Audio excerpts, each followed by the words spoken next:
Good morning students. हमने अपनी last class में मोनोपोली और उसके फीचर्स किए थे 13 चैप्टर से। अब हमारा अगला टॉपिक है कि एकाधिकारी बाजार का उदय होता कैसे है। How does a monopoly market arise. एकाधिकार बाजार का उदय कैसे होता है।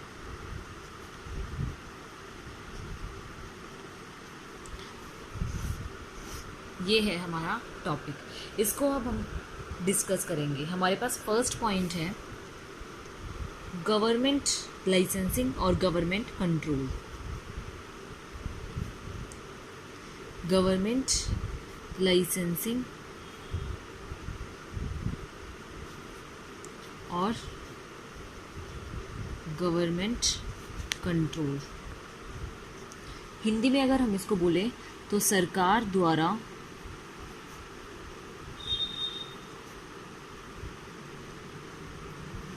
लाइसेंस देना। इसके अंदर क्या होता है कि गवर्नमेंट जो है वो हर किसी को लाइसेंस प्रोवाइड नहीं करती है सभी चीज़ों के लिए।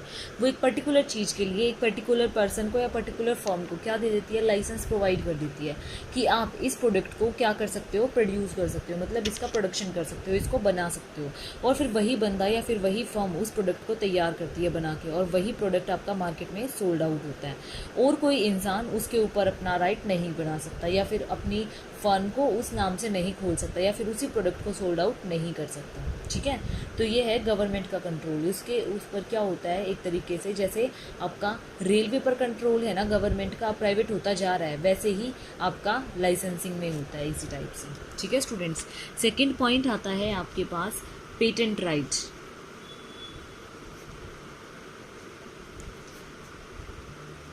पेटेंट राइट अधिकार। राइट को हिंदी में क्या बोलते हैं, अधिकार।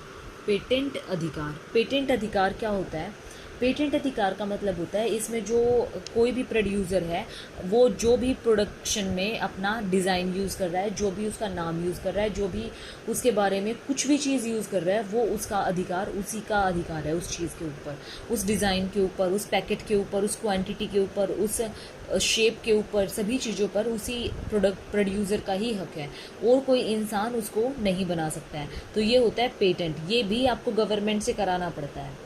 ठीक है स्टूडेंट्स। थर्ड पॉइंट है आपके पास कार्टेल्स, जिसको हिंदी में बोलते हैं हम व्यापार गुट। गुट का मतलब तो आप समझते होगे ना क्या होता है।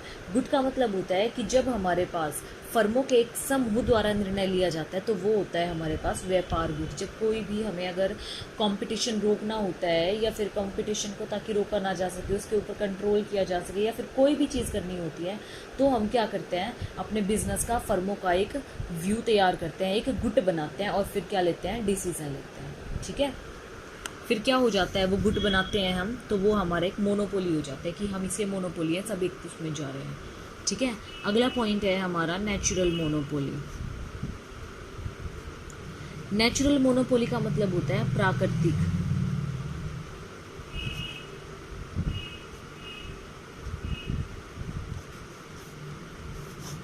प्राकृतिक एकाधिकार। प्राकृतिक एकाधिकार के अंदर क्या होता है, इसके अंदर जो होता है वो पूरा का पूरा किसी एक प्राकृतिक साधन का नियंत्रण होता है। जैसे एक द्वीप में पानी का जो रिसोर्स है वो केवल एक ही व्यक्ति के नियंत्रण में है, तो इसका मतलब क्या है कि वो प्राकृतिक एकाधिकार का उदय हो रहा है। मतलब किसी नेचुरल रिसोर्स को जब हम ले लेते हैं तो वो हमारा नेचुरल मोनोपोली में आ जाता है। ओके स्टूडेंट, तो आज हमारा ये मोनोपोली का टॉपिक आपका कंप्लीट हो गया है। अब हमारा आता है नया topic monopolistic competition. Monopolistic competition.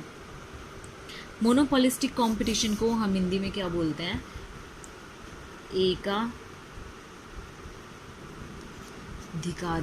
बाजार या फिर इम्परफेक्ट कंपटीशन।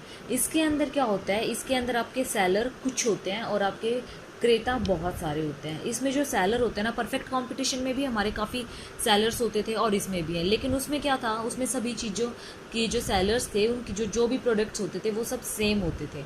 लेकिन इसमें जो है आपके सभी प्रोडक्ट सेम नहीं होंगे। जैसे कॉलगेट है, कॉलगेट हर शॉप पे आपको एक जैसी मिलेगी, लेकिन इसमें आप अपने कार्स का एग्जाम्पल कोट कर सकते हो। आपकी जो कार्स हैं होंडा वालों की अलग मिलेगी आपको, और आपको मारुति वालों की अलग मिलेगी, और भी बहुत सारी टाटा वालों की अलग मिलेगी आपको। बहुत सारी कंपनीज़ होती हैं जिसमें अलग अलग सभी चीज़ों की, सभी कंपनीज़ की कार में बहुत सारे डिफरेंस होंगे। किसी में कोई डिफरेंस होगा, किसी में कोई डिफरेंस होगा। तो इसमें आपकी क्या होता है, नंबर ऑफ सेलर्स तो काफ़ी होते हैं, लेकिन इसमें डिफरेंस क्या होता है, आपके प्रोडक्ट के अंदर डिफरेंस होता है। ठीक है स्टूडेंट्स, तो अभी हम इसके फीचर्स करते हैं वन बाय वन। इसका फर्स्ट पॉइंट है हमारे पास large number of buyers and firms. मतलब इसमें फर्म भी बहुत सारी होती हैं और ख़रीदार भी बहुत सारे होते हैं। ठीक है, दूसरा पॉइंट है प्रोडक्ट डिफरेंशिएशन। मैंने अभी बताया ना आपको कि किसी का भी प्रोडक्ट जो है वो मिलता नहीं है, तो इसमें क्या होता है, प्रोडक्ट डिफरेंशिएशन होता है। सभी के प्रोडक्ट में कोई ना कोई विभिन्नता पाई जाती है। थर्ड पॉइंट आता है हमारे पास freedom of entry and exit. Freedom of entry and exit, इसका मतलब क्या है कि कोई भी इसमें एंटर कर सकता है, मार्केट में अपनी कंपनी खड़ी कर सकता है और कोई भी बाहर जा सकता है। लेकिन हमारे मोनोपोली में ऐसा नहीं हो सकता था। मोनोपोली में किसी की एंट्री नहीं हो सकती थी और ना ही किसी का एग्जिट हो सकता था। ओके स्टूडेंट्स, अगला पॉइंट है हमारा सेलिंग कॉस्ट, विक्रय लागत। सेलिंग कॉस्ट, सेलिंग कॉस्ट क्या होती है, इसके अंदर हम जो भी ऐड वगैरह देते हैं, तो वो ऐड वगैरह का जो खर्चा है वो आप कहाँ से निकालते हैं, वो आप सब अपनी इस जो भी आपको लगाना पड़ता है वो वस्तु की बिक्री के टाइम, बेचने के टाइम उसमें से खर्चा होता है जो उसमें से अपने निकाल लेते हैं। तो इसमें आपकी सेलिंग कॉस्ट भी आपको ऐड होकर मिलती है। ठीक है, पांचवा है लेस मोबिलिटी। मोबिलिटी का मतलब क्या होता है, एक स्थान से दूसरे स्थान पर जाकर बेचना। तो ये जो ऐसी वस्तुएं होती हैं कि इनका जो है ना मोबिलिटी, जो बहुत रेयर चांस होते हैं, बहुत कम चांस होते हैं कि इनकी जो फर्म्स हैं वो एक स्थान से दूसरे स्थान पर शिफ्ट हो सकें। ठीक है,